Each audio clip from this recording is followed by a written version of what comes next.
Hey there, welcome back to our Harkla YouTube channel. Welcome. If this is your first video that you're ever watching, you're in for a treat. It is Occupational Therapy Month and we are celebrating here. But first, I'm Rachel. And I'm Jessica, and we're the Certified Occupational Therapy Assistants with Harkla. And today we're going to give you 6 OT tips for the classroom. As occupational therapy assistants, we absolutely love to celebrate OT month, which is April. And if you're watching this in April, then you can celebrate with us. But as we are talking about the classroom today, we often work hand in hand with teachers and educators in the classroom, and we can all celebrate together and we can all help our children thrive in the academic setting. So our goal with this video is to just give you 6 simple things that you can add into the classroom. If you are a teacher, an educator, share this with your educator friends if you find it helpful later on. If you are a therapist, you can share this with your teacher friends. If you work in the school, this is going to be great for you to have tips that you can give with the teachers you work with. If you're a parent, maybe you can share this video with your child's teacher. So we are jumping right in, and we are going to recommend taking 3 to 5 sensory breaks throughout the day. These don't have to be long. We know that you don't have a lot of time in the classroom to spend working on movements and things like this, but we're just going to spend a couple of minutes getting the children's heads into different positions, getting some heavy work, changing our body position, moving, grooving, kind of getting some novel sensory input. And like I said, these are short, these are sweet. We can use these before transitions, we can use these after transitions, but we're focusing on getting the head into different positions like windmills. We're focusing on heavy work like crawling around the desks or chair push-ups. We are focusing on jumping up and down, adding a metronome clapping routine into the transition. Keep it short, keep it simple, but aim for 3 to 5 throughout the day. If you need a little more specific guidance, a little more specific ideas for these sensory breaks that you're going to add into the classroom, we do have a video with our favorite sensory break activities that is linked down in the description below. So when you're finished with this video, you can go watch that one to have those specific ideas. All right, number 2 is to have your kiddos in your classroom get plenty of water. Take a step back, have them grab a drink from their water bottles, have them get a drink from the drinking fountain. Oftentimes kids are dehydrated and their brains are like, please just give me some water. So if we can add that into our daily routine in the classroom setting, we can see huge positive benefits. The next tip is to experiment with different seating options. Now, my son is in 4th grade right now, and I love what his teacher is doing. She alternates the seating throughout the school year, so the students get the same seat for like a month or 2, and then they all switch. And one of their tables is a very low to the floor desk, so the kids actually have to sit on the floor or lay on the floor for, the teaching instruction and their work that they're doing. And I just love that idea. Cool. Yeah, I love that idea. So experiment with some different seating alternative options in the classroom. Maybe you can get some wobble discs or some wiggle seats for the chairs. Maybe you can get some therapy ball seats that your students can alternate using throughout the day or every week. Maybe clear out a space in the classroom where your students can sit or lay on the floor for different activities. But the more options you can have in the classroom for your students to sit in different ways or stand while they're working, they're going to be able to move their bodies a little bit more, and we know that movement helps promote learning and attention, so this is a great one to try. Didn't you say that they were doing whiteboard, like they were drawing and standing on the whiteboard too? She put up a lot of whiteboards around the classroom I love to that. use. So creative, thinking outside the box, getting kids to move and groove into different positions. Yes. The next one we're going to recommend is to crawl on the floor throughout the day. I know it sounds silly. Babies are the ones who are crawling. Wrong. We are all crawling throughout the day. It provides so much proprioceptive input, which is organizing to the nervous system. It helps improve ocular motor skills, which is required for reading and writing and copying from the board.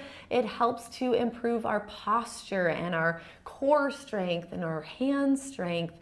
And adults should be crawling on the floor too. So as the teacher in the classroom, you should make sure that you're getting on the floor and you're crawling around with your students. It's a great brain break. It's just a great activity. It's very simple. Crawl around the room and have fun. The next one is to incorporate multisensory learning strategies. What we mean by this is instead of practicing spelling words or math facts by just writing them or just repeating them over and over, get your students up and moving. Maybe use some tennis balls or playground balls to play catch with while they're practicing their spelling words or math problems. Add a metronome into the learning process. You can turn it on to 60 beats per minute and have your students practice clapping to the beat, reciting their spelling words or their math problems to the beat, or getting up and doing jumping jacks in between lessons. Anything that you can do that is going to add an extra component of movement or learning is going to be a multisensory approach. For our younger students who are maybe learning how to read and write, we love using different tactile mediums to practice their letters in. So using salt trays or shaving cream on the desk, or going outside and using chalk on the sidewalk if possible. Just thinking outside the box of different ways you can add movement, different tactile mediums, balls, auditory components into the learning process can make it fun, can make it engaging, can improve attention, and then will also improve the student's ability to retain that information later. All right, the last one is a little bit more challenging logistically, but hang with us here before you click out of this. We have found that research shows that fluorescent lights can be challenging for kiddos to process and adults to process and modulate, and especially for kids with sensory processing disorder, for kids with ADHD or autism. So we want to look into using lamps and natural lighting if there's windows available instead of having the fluorescent lights on. There is a great book called Too Loud, Too Fast, Too Bright, Too Tight. We will link it in the description below, but it talks a little bit more in depth about fluorescent lights and some studies that were done. It's a great book, I highly recommend, but changing out the lights, reducing the fluorescent lights, see what you notice and do a little experiment with your classroom and see how you feel at the end of every day. Do you feel as drained at the end of the day? Do your kiddos feel a little bit more rejuvenated and less, maybe behavioral? So try it out and see what you can come up with, but reducing exposure to fluorescent lights can be really helpful.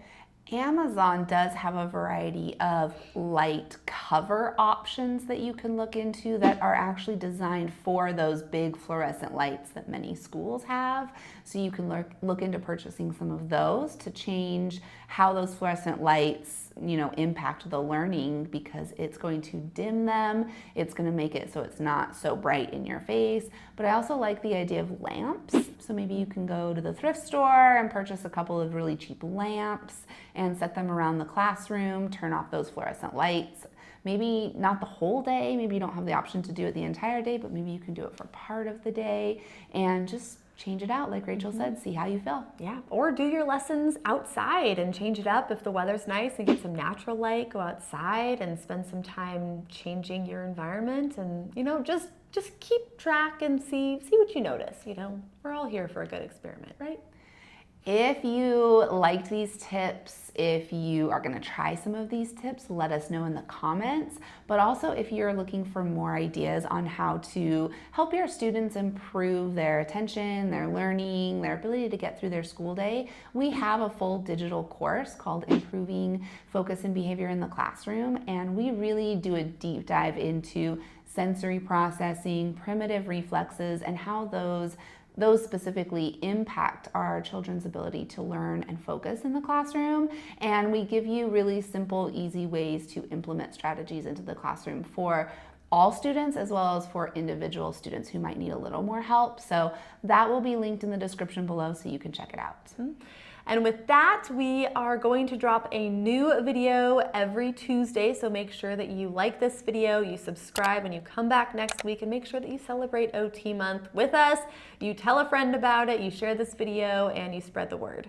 And if you're looking for more activities, more strategies for a variety of different things, check out our podcast. It's All Things Sensory Podcast, and it's on all major podcast platforms. If you're on social media, you can hang out with us on Instagram. That's where we usually are, at Harkla_family, as well as at All Things Sensory Podcast. Take a screenshot if you're watching this video and tag us on Instagram. We love to share that you're listening and learning from us. And like Rachel said, we drop a new YouTube video every Tuesday, so we'll see you then.